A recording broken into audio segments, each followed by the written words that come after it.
Yo, what a dooski titty blue. And they saying that he like basically. What's the motherfucking word, Larry Bird? This shit that's how you know it's a hot topic, man. It's Three Balls Reactions TV, man. We back, man. You feel me? With a double bed, you know what I mean? Ain't no more free Young Chop. Young Chop is free. Can you hear me? The king of the drill movement, one of the kings. He home, and you know what I mean? He looking different, man. You feel me? That's good, man. You know what I mean? We just want the best for the broski. We gotta get into the video, man. If you're new to the channel, excuse me, hit that like, comment, and subscribe. Most importantly, subscribe to the jump. We trying to go up. We got 2K. Next goal 10K. Then we're gonna spike up to 188K. Can you hear me? And that's just what it is. You ain't even gotta watch the motherfucker, man. Just hit the subscribe. But we want you to watch. You ain't got to. Yeah, gotta relax. Life be life, man. I called down there to the jail, and they saying that he Listen, everything right here, my fault, y'all. Last time on pause, because I know everybody be in the comments talking about, man, nigga need that motherfucking video playing shit. So listen, everything is for entertainment and educational purposes. I don't own the content.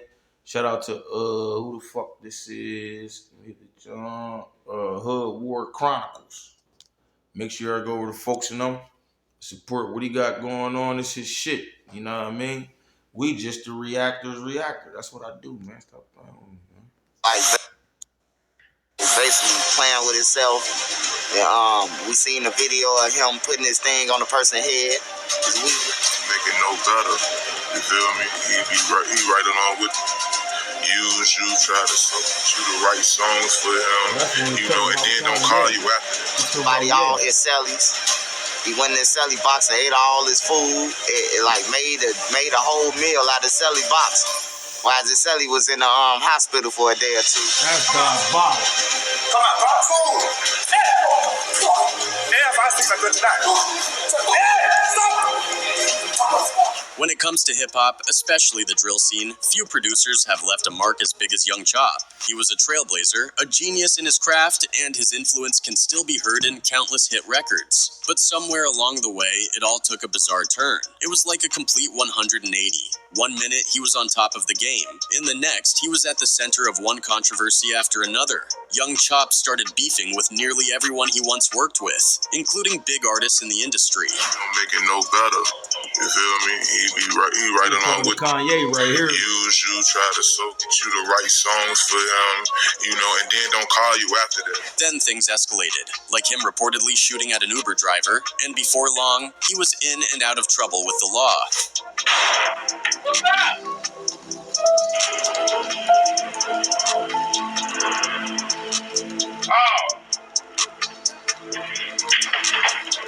His downward spiral has now landed him in jail, and according to some sources, things have only gotten worse for him behind bars. Rumors swirling around suggest Young Chop might have lost his grip on reality. Reports have surfaced about his bizarre behavior in jail, from fighting every cellmate he's had to eating up all their food and even doing unspeakable things like putting his private parts on someone's head.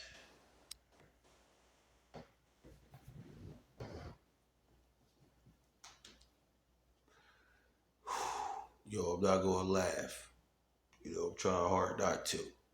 Putting your private parts on someone's head, eating someone's food while they're in the hospital, and it's your cellmate.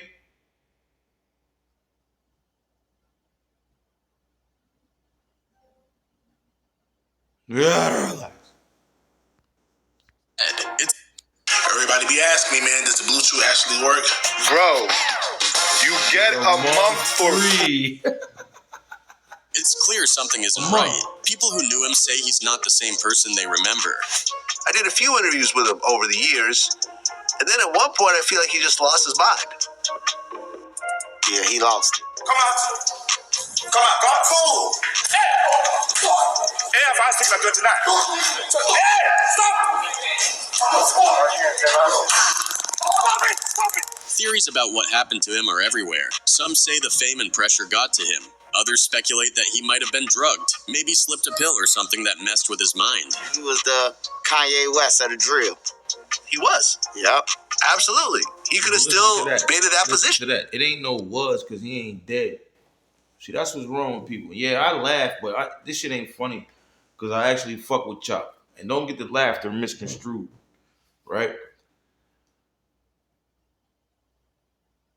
In his own right, yo, he created the sound for these artists to be their artists, from Chief Keef, Lil Durk, King Von, and a slew of other motherfuckers he done produced for. Meek Mill, you know, he is the motherfucking Kanye of drill rap. Why you think Kanye got on the remix? But Chop got mad because he added sounds to the beat.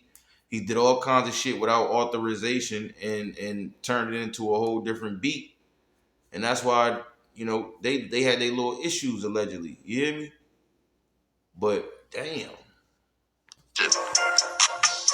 He just lost it, man. I think somebody slipped him a mic. Yeah. And then there are those who compare him to Kanye West, saying he's a misunderstood genius whose mental health struggles were never taken seriously. Young Chop was once considered the Kanye of the drill movement, a pioneer who helped shape the sound of an entire generation. But what caused his life to spiral so out of control? Let's dive in deeper. Young Chop grew up on the south side of Chicago and got into making beats at just 11 years old. His cousin introduced him to FL Studio, a beat-making software, and Chop instantly fell in love with it. While other kids were out playing or getting into trouble, Chop was glued to his computer, teaching himself how to make beats. Little did he know those early days would eventually change the entire rap game. Before Chop and Chief Keef blew up, Chicago wasn't really a major player in hip-hop. Sure, there were legends like Kanye West and Common, but the city didn't have a unique sound that influenced the culture in the same way the East and West Coast did, or even the South, which had its moment with artists like Gucci Mane and Outkast. But all that was about to change when Young Chop and Chief Keef started linking up in the studio. Back then, Chop wasn't working in fancy studios with expensive gear. He was lugging around a massive desktop computer to every session, because that's all he had to work with. No laptops, no professional equipment, just raw talent and determination. Chop met Keef through a mutual friend, Edai, who introduced them during the making of Keef's mixtape Bang. Even though Chop was just getting started, his beats were already standing out. The tracks he made for Bang and another Keef mixtape called The Glory Road started getting some buzz in the city. People were paying attention, but Chop's rise hit a snag when he got arrested for firing shots from his car. After spending some time locked up, Keef got out and was ready to get back to work. According to Chop, Keef him up after he was released was Chief Keef. Keef reached out to him on Facebook and told him to bring his computer over so they could link up. Chop, who was still in school at the time, wasted no time. After classes that same day, he grabbed his computer and headed straight to Keef's place. Got released from jail. He was on house arrest, and then he called me like, bro, I want you to come do my whole mixtape. I just brought my studio to his house every day after school. Like, literally, school get out like 3:50. I'm at his house at like... They ended up cooking up the track 300 in just one session, and that moment would mark the start of something huge. Next thing you know, we got out and we did... The first song he recorded when he got back out of jail was 300. And then... Next thing you know, we dropped the snippet, and it just went crazy. Chief Keef already had a little momentum in Chicago, but 300 was the track that made people really take notice. The song captured the gritty energy of Chicago's South Side, with Keef's raw delivery and Chop's dark, hard-hitting production. The music video was simple, just Keef and his crew rapping in their neighborhood. But that rawness is exactly what made it resonate. There was nothing polished or commercial about it. It felt real, and that's what drew people in. Bang, bang. 300, bang. The success of 300 had both Keef and Chop on the rise, but what they dropped next would take the entire industry by storm. In March 2012, there's one single video that's responsible for leading over 2,000 Christian men to permanently quitting.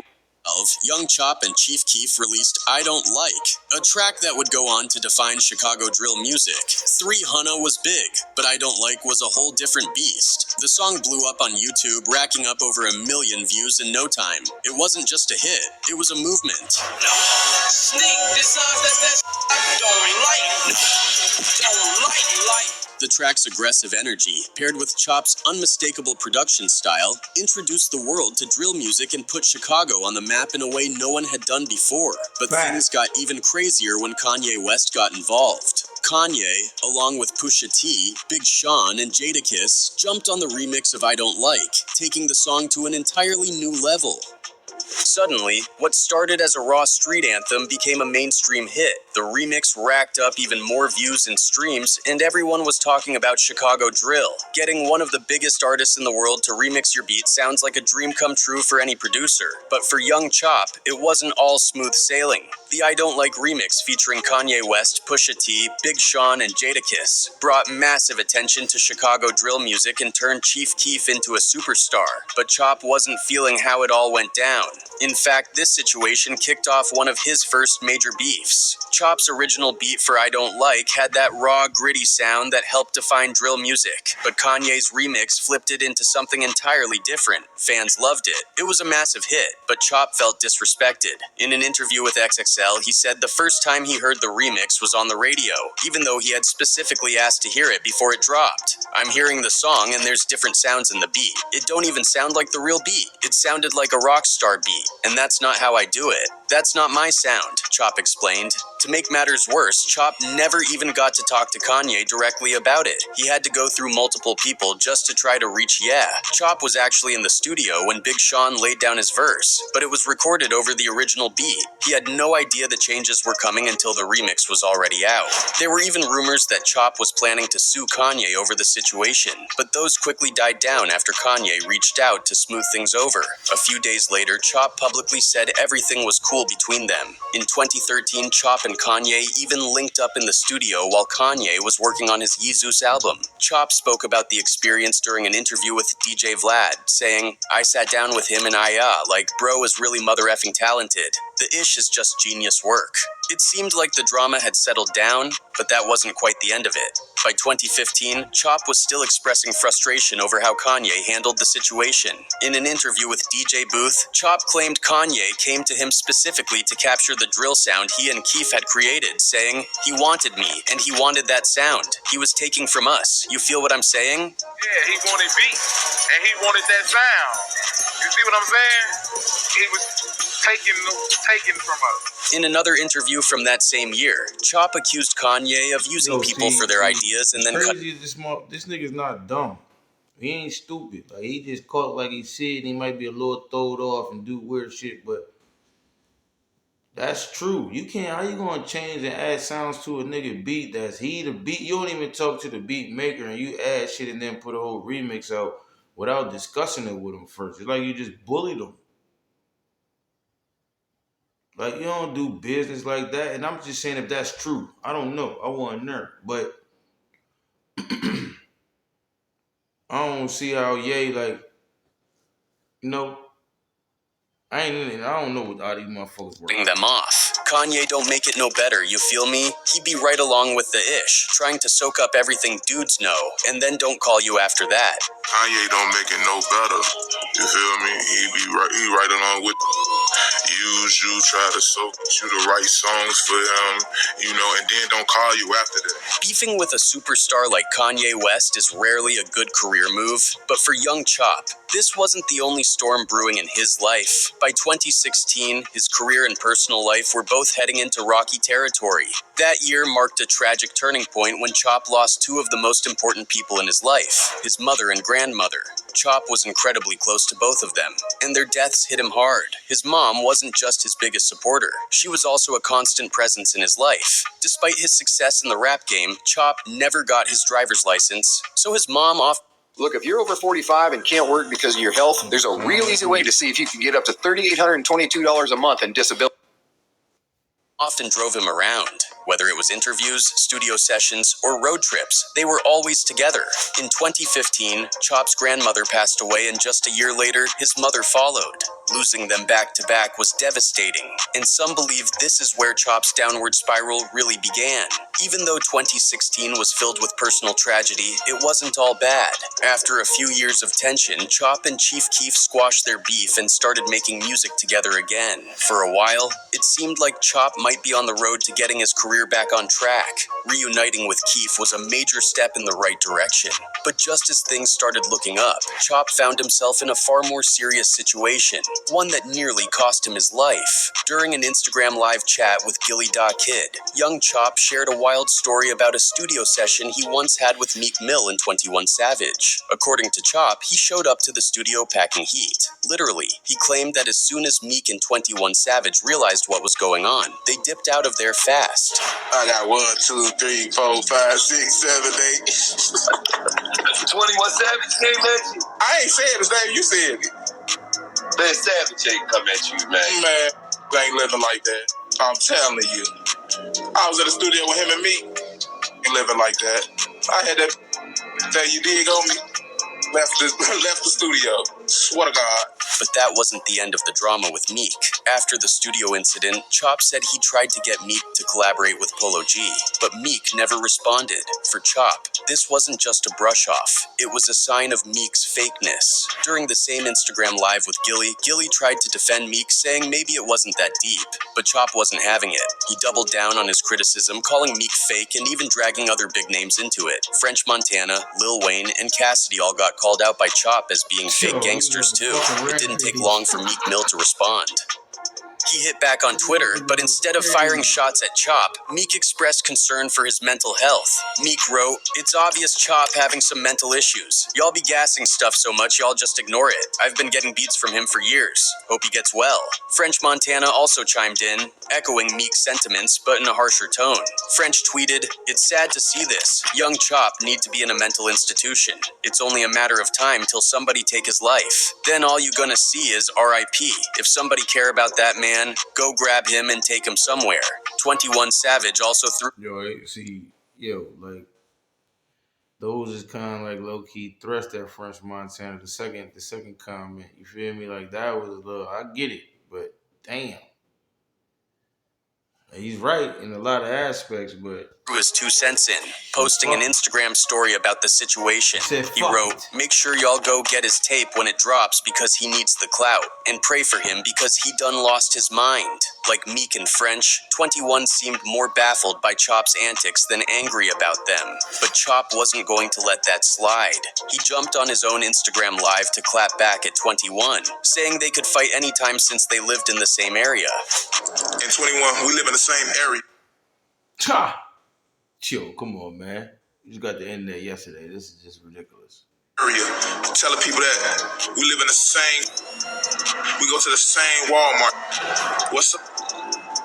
As if juggling beefs with Meek and 21 Savage wasn't enough, Chop decided to stir the pot even more. He sent out a tweet claiming Meek was mad at him because Meek's girl had been unfaithful. He didn't stop there though. Behind the scenes, things got even more heated when 21 Savage slid into Chop's DMs with a threat. Instead of keeping it private, Chop posted the message for everyone to see, making it clear he wasn't backing down from anything. And then out of nowhere, Chop took a random shot at R&B singer Sean Kingston. The two had worked together in the past on Kingston's track Kissing Girls, but now Chop was questioning Kingston's preference. It seemed to come completely out of left field, leaving fans and followers scratching their heads. Later, Chop issued what seemed like an apology to Kingston, but in true Young Chop fashion, it didn't take long for him to double down on his original comments. Young Chop kept adding fuel to the fire, taking aim at his new ops, and making sure everyone knew he wasn't backing down. In one particularly wild moment, he posted a photo of 21 Savage with his ex-girlfriend Amber Rose, holding a sign that read, "I'm a too." The trolling didn't stop there. Chop decided to take things offline and popped up in 21 Savage's old neighborhood, asking random people where 21 was. The entire thing played out on video, with Chop running up a massive Uber bill while driving around looking for his new rival. Hey, big dog. Big dog. What's up, big dog? What 21 is that? What 21? But things quickly escalated. Allegedly, while Chop was sitting in the backseat of his Uber, someone shot at the car. In the same video, Chop claimed that the attackers hit the Uber driver's windows, and he even offered to pay for the damage, casually throwing in, "They need to hire better shooters." They need to go hire some more shooters, bro. What the? Bro. Around this time, Chop also managed to stir up drama with King Von. During an Instagram live session, Chop jumped into the chat of King Von's girl. Get this man off my life. Chop, big. Tell him going on. Chop, Hey, Chop, we don't even play like that over here. I think Chop trying to. It was clear by this point that Chop was ready to clash with just about anyone, and his antics were becoming harder and harder to ignore. Things took an even darker turn later in 2020. Chop was arrested for discharging a firearm on his front porch in the middle of the night. Thankfully, no one was injured, but according to Chop, the situation was... Enough is enough. Now, glad Young Chop's out. The antics are, you know what I mean, like all this and all that, man. Listen, man, people go through things and shit happens, man. I'm just glad to see the brothers free. Hopefully, you know, everything works out. I see the new shit he doing, new song he dropped. Sounds pretty dope. But yeah, man, you know, it's just unfortunate that he had to go through that shit, but as long as he bouncing back, that's all that matters, man. Remo's Reactions TV. Make sure y'all get down, hit that subscribe, hit the fucking like button, please, and thank you.